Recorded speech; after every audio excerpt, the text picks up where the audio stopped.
Welcome to Daniel Reviews. I'm Daniel Goodwin. Today we're looking at the Hisun Sector E1. I did a previous video on it, I don't know, a couple years ago. I've had it for 4 or 5 years.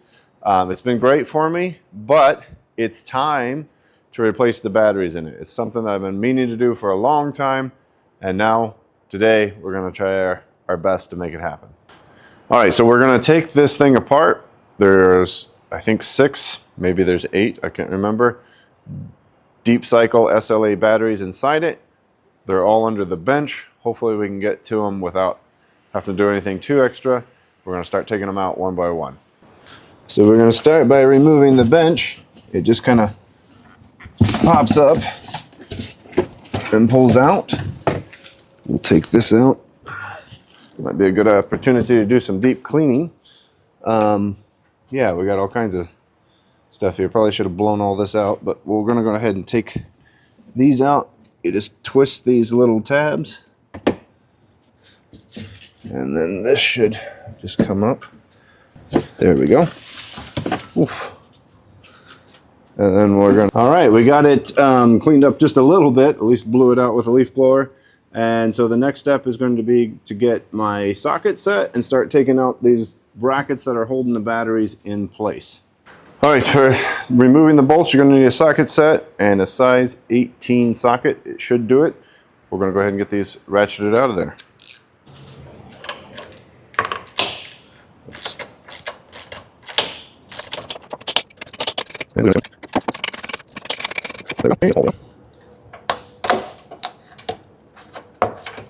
Let's see. That's it. There we go. That pulls out this bracket, the crush washer, the nut, and then unfortunately the long stem fell down, but I'll get it out once I get all the batteries out. Connecting the battery connectors, it looks like it's going to be a size 11, I think, yeah, size 11 socket set. We're just going to disconnect those now. There we go. Sorry, it's a size 10.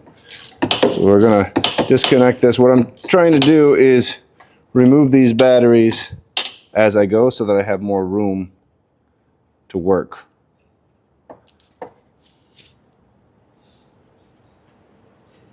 We have it. Okay, so this is disconnected now. This battery should, in theory, be ready to pull out, and there is a handy handle here. Oh my gosh, those are heavy.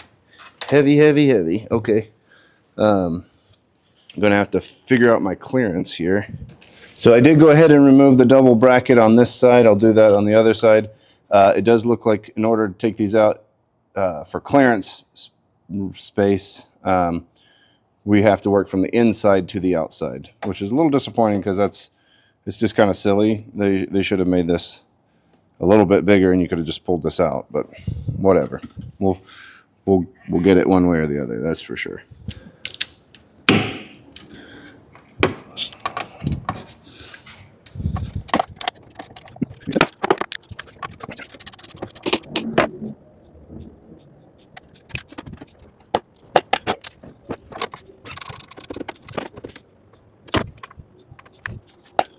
This one should, in fact, be free.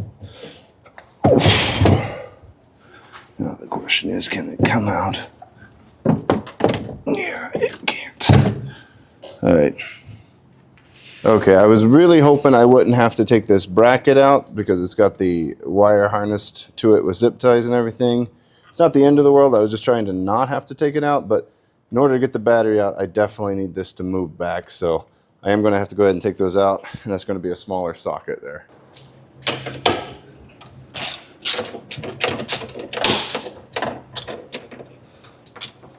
When you're taking this one out, you do want to keep your hand under there because there's a nut and a washer on the other side, and you just don't want to lose it. I mean, obviously you can find it if you get down in there, but it's just a little easier if you hang on to it or try. There we go. So that just comes off, which in theory should allow this to come loose. We'll need to take the other side out. That's enough. in theory, I should be able to slide at least a little bit out of the way. Hopefully that's enough. We'll see. And see if we can get that battery out. Oh, there she be. Woo! Those things are heavy. We are halfway through, well, not quite halfway through the removal of the batteries on this side. I have just one more sitting back there. But I've taken these three out, and let me tell you, every single one of them has weighed a freaking ton. I got my exercise today. Let's get the rest out. All right, we're going to disconnect a few more of these battery cables, hopefully.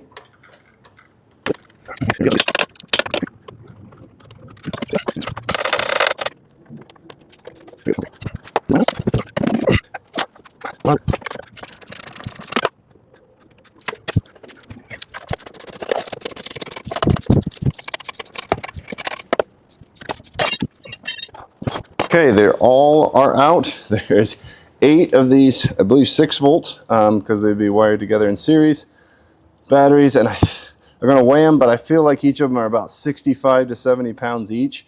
They are super heavy. So if nothing else, we should see a performance improvement just from the less weight of the lithium iron phosphate batteries. Before I try to put in the new lithium iron phosphate batteries, I'm going to get my shop vac out and try to shop out or suck out what's all that dirt down there. So do that real quick.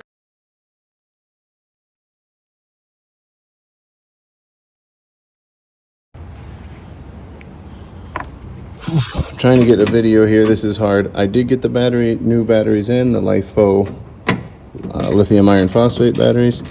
And then I'm just right now connecting the negative to each other because I got 2 50 amp batteries together that I'm going to put in parallel. And then I need to do the same with the positive.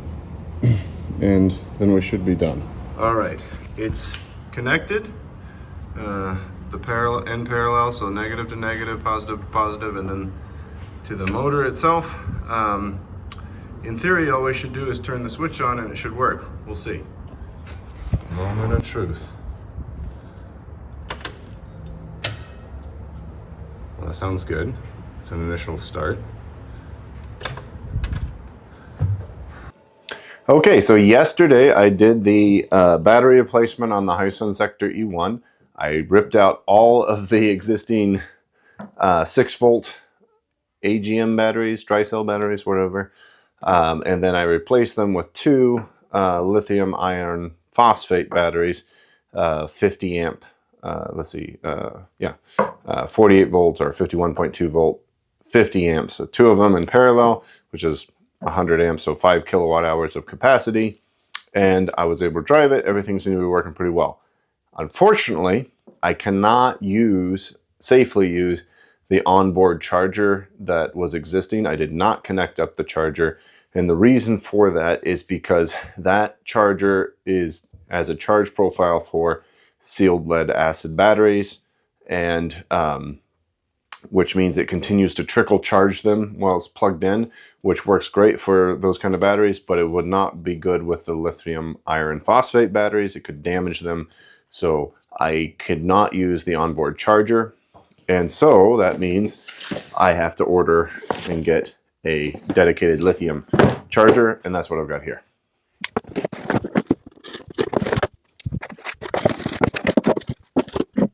Okay, this is what we got. 48 volt, 18 amp charger with the manual.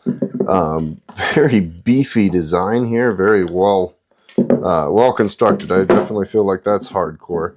Got your standard 110 plug here for in these states, and then here's the kind of interesting piece, the part that the output that goes to the battery to charge. You've got these cool connectors, and I'm not sure exactly how I want to do this yet, but let me just show you what you can do with it. And of course they've got all these twisty ties. Let's just open that up. Jeez, come on. Wow, they're serious about that. All right, so this comes out with a IP67 rated weather proof seal. That of course connects in there like that, and then you just screw it on so that it stays nice and tight.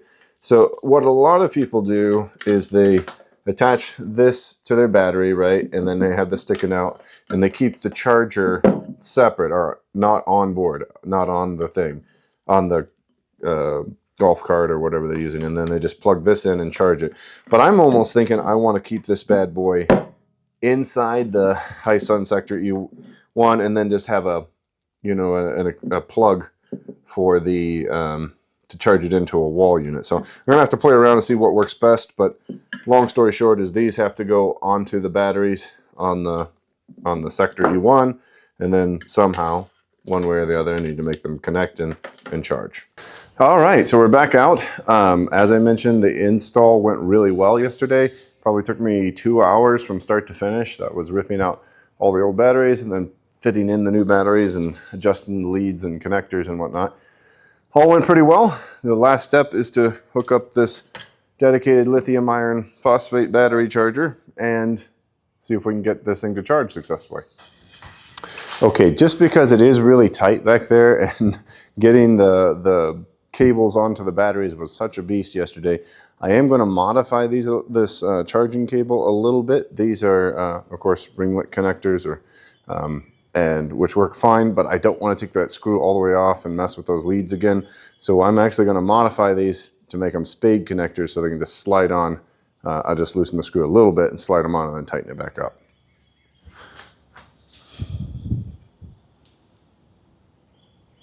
At least that's the idea.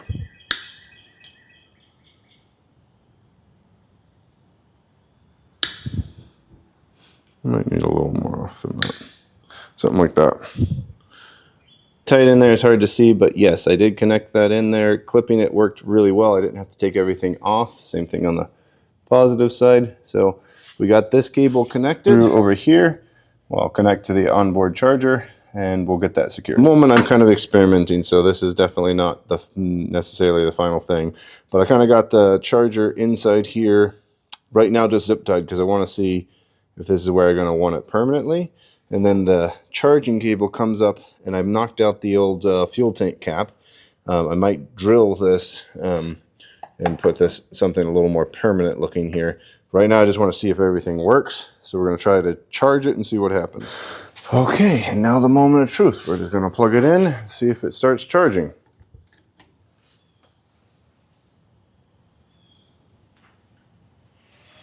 I hear it kicking on. I hear the fans.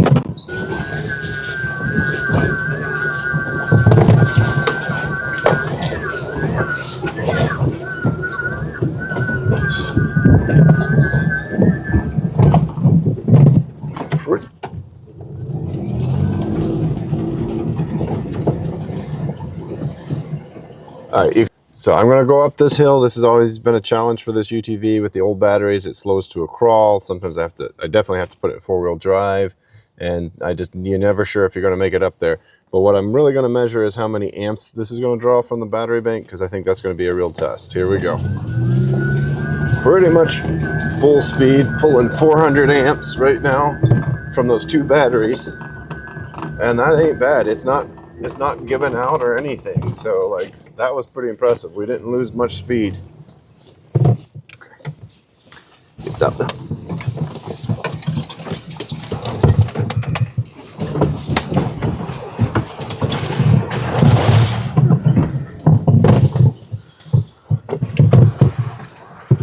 All right, we're just gonna try to go across with a few 100 pounds of firewood in the back. Might need to make sure I can come in at a good angle.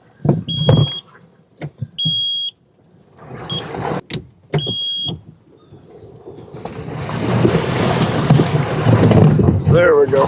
Oh yeah. Raw power plenty. This is with a couple 100 pounds of firewood in the back, 2 passengers. So that's another 700 pounds probably. No.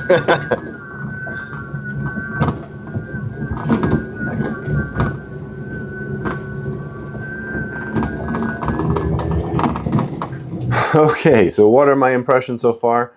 Well, I'm very pleased with the swap out. With the old batteries, it was a good UTV. I've used it for 4 years or 3 years, I guess. It worked well. The key thing, you had to always keep it trickle charged. Otherwise, those batteries, if you let it sit for a couple weeks, the batteries would just deplete, and then you wouldn't have the charge that the meter said it would. And then you'd get in trouble when you're trying to go up a hill or something. The batteries just don't have the juice behind it. So it solves all that problem. The lithium iron phosphate batteries have a much smaller depletion rate, and it's okay to have them sit for a week, and you'll still have a good bit of your juice left. So that's really good. The decreased weight, basically I put in both those batteries, I probably went from 350, 370 pounds of battery weight down to like 100. So that's a massive savings there just in the weight, but then in power, it's incredible. The same hills that I go up with, even when they're fully charged, the sealed lead acid batteries, you go up that hill and it'd start slowing down. You'd make it up the hill fine, but you always were left with this moment like, will it make it up there? I'm not sure if it will. With this, like, you might have a little bit of velocity drop off, but it just powers right up the hill, even with a load of firewood in the back and a couple people in it. So massive difference in power output. Now the top speed's still the same, right? Like, it doesn't suddenly go faster. It's just you got all of that speed even when you're going up an incline, which you did not have with the original batteries. How much do they cost? Well, these batteries I already had purchased them probably a couple of years ago. Didn't necessarily mean to put them in this Sector E1, but I had them, thought they would work. They did work, and they worked fantastic. I've got a link. So EcoWorthy does not make this particular dimensions that I could find, but they make a similar 50 amp hour battery that they also recommend for go-karts. And looking at the dimensions, I think it's going to be just fine if you want to put it in yours. Might even be easier than the one I have, but they're like $330 each. So let's say $660, and that may change a little bit with the tariffs going on. We won't talk about that, but still, let's say $700 all in. It's a no-brainer. It's a massive upgrade. I know there's some others that sell like for like batteries. So they sell a lithium iron phosphate battery that's the exact same dimensions as the batteries that are in the Sector E1. You can totally do that, but those are the kits I've seen. Those are like $2,000. I don't think it's worth that to me when I'm getting incredible power of what I got here. So I would say, if you're at all interested in doing this, do it. You will not regret it. It is a massive performance improvement over the original batteries, and it's not hard. Took me probably all told 2.5 hours to get everything out, put in the new ones, and $660. That's a worthwhile investment in your UTV, and I feel like I've almost got a brand new UTV. I feel renewed confidence in it and tackling the hills that I have. Yeah, definitely an awesome upgrade, and I'm very happy with. Okay, that's it for this video. I hope you enjoyed it. I know I didn't get all the footage I wanted to of me taking everything out and putting stuff in because it was just so cramped, and I don't have a dedicated videographer or anything like that. So it's not easy to get, but hopefully I got you the essentials. It's not a complicated process. It's a lot of work with your hands getting in and out, but it's really basic. You take out the batteries, you put in the new ones, you connect them together, and that's pretty much it. It's just not that hard. So you can do it. If I can do it, you can definitely do it. Okay, thanks for watching. I hope you had some fun with me, and I'll see you in the next video.